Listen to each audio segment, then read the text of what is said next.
Assalamualaikum. Pagi anak-anak ibu semua. Sehat semua kan? Ya, mudah-mudahan sehat semua lah hendaknya. Walaupun sekarang banyak penyakit, terutama itu corona yang kita kenal ya. Tapi mudah-mudahan anak ibu sehat semua lah pada pagi ini. Begitu. Jumpa di awal nih pagi ini ya. Nah, kamu kan sudah tahu hari ini adalah hari pertama kita belajar di kelas 11 ya. Dulu kelas 10, nah sekarang kelas 11. Nah, masih ada yang tidak tahu nama ibu? Tentu semua tahu ya, kecuali yang tidak belajar dengan ibu kelas 10. Ya, tapi baiklah. Nah, ibu kenalkan lagi, nama ibu Zulhaida, panggilan Ida. Bidang studinya pendidikan kewarganegaraan, PKN, begitu. Sudah punya keluarga, ya, punya anak 3, cewek semua, bahkan sudah punya cucu 5, banyak ya. Nah, itu makanya ibu sudah tua sekarang ini. Ya, mengawali pertemuan kita pagi ini, kamu kalau ibu lihat nih cerah semua nih, karena sudah tahu ya bahwasanya saya sudah naik kelas 2 nih, kelas 11. Berarti cara-cara harus berubah dari yang lama ke yang baru. Dalam artinya kalau dulu kelas 10, sekarang kelas 11, cara pikir kamu itu sudah beda. Tidak sama lagi dengan kelas 10. Ya, itu harus itu. Ya. Sekarang kalau kita lihat dari pelajaran kita, nantinya kita akan belajar masalah hak asasi manusia. Ya.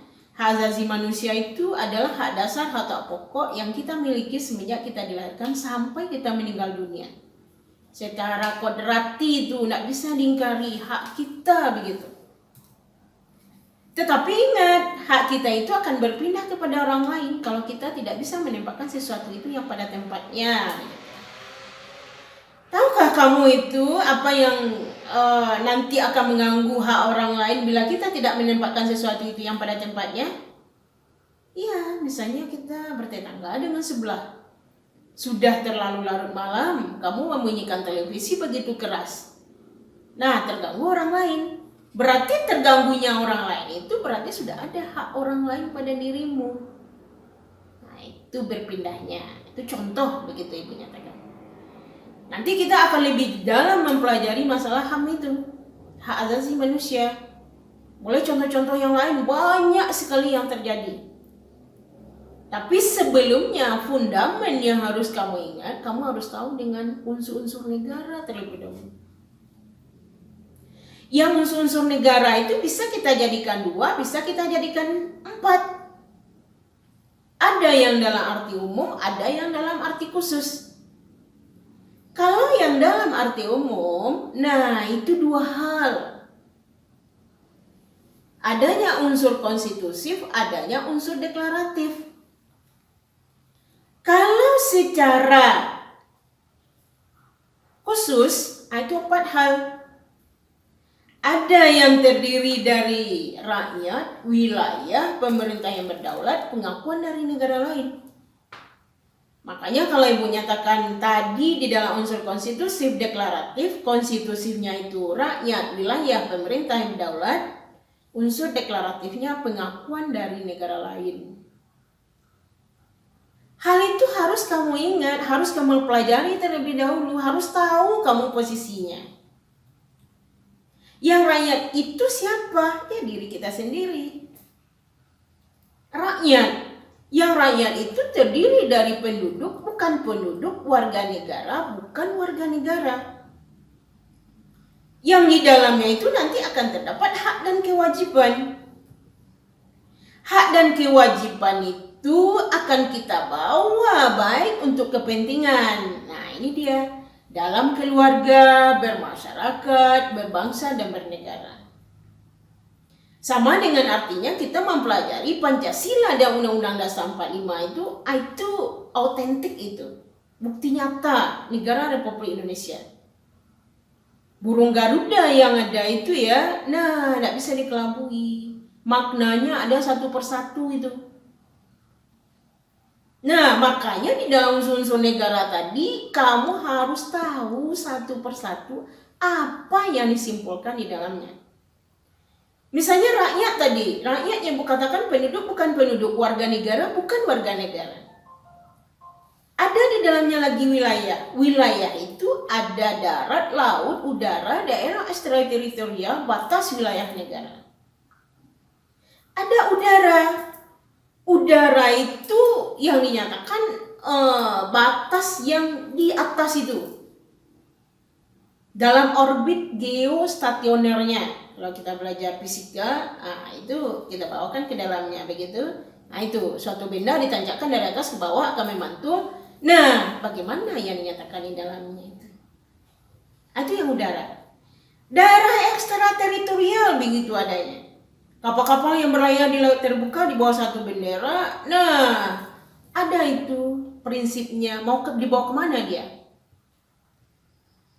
Kemudian dinyatakan lagi batas wilayah negara. Ada daratan, ada lautan. Ada batas alam, ada batas buatan. Nah, itu harus kamu kenal. Kamu kenal satu persatu. Nah, makanya dalam hal itu jangan pernah lupa dengan tujuan negara. Dengan tujuan nasional kita. Tujuan nasional kita melindungi segenap bangsa Indonesia dan seluruh tumpah darah Indonesia. Memajukan kesejahteraanmu, mencerdaskan kehidupan bangsa, dan ikut melaksanakan ketertiban dunia yang berdasarkan kemerdekaan, perdamaian abadi, keadilan sosial. Kemerdekaan itu mahal loh anak-anak ibu. Bukan pemberian, bukan pemberian. Tapi jerih payah dari bangsa Indonesia. Korban harta, korban nyawa, segala-galanya kita korbankan untuk negara. Demi tercapainya negara Indonesia merdeka. Makanya kalau ada yang mau merubah itu Pancasila dan Undang-Undang Dasar 45, jangan mau. Kamu mau besar nih, generasi penerus yang akan meneruskan perjuangan bangsa Indonesia. Pertahankan. Ya. Semua yang kita nyatakan itu, semua yang kita pelajari itu selalu kita kaitkan dengan karakteristik agama. Nah, misalnya kamu lihat dalam hak asasi manusia itu ya, surat An-Nahl, nah, ada hal yang menyimpulkan di dalam itu mengenai HAM. Nah, makanya kata ibu tadi begitu. Kalau ada hak dan kewajiban, kamu harus tahu mulai paling mendasar hak dan kewajiban itu dalam keluarga, bermasyarakat, berbangsa, dan bernegara. Harus tahu itu. Jadi nyatakan dalam hidupmu, saya mau kemana, saya harus gimana, saya harus menyatakan sesuatu itu, apa yang harus dilakukan. Nah, itulah yang fundamentalnya. Jadi kalau ada yang menyatakan ini, nanti ibu akan memberikan kuisis kepada kamu ya. Kamu perhatikan baik-baik apa yang ibu sampaikan itu mulai dari awal tadi sampai akhir. Makanya Pancasila, Undang-Undang Dasar 45, masih ada yang tidak tahu Pancasila itu apa? Apa sila-silanya? Nah, lalu Undang-Undang Dasar 45, Pancasila itu berapa nilai-nilai luhur yang ada di dalamnya?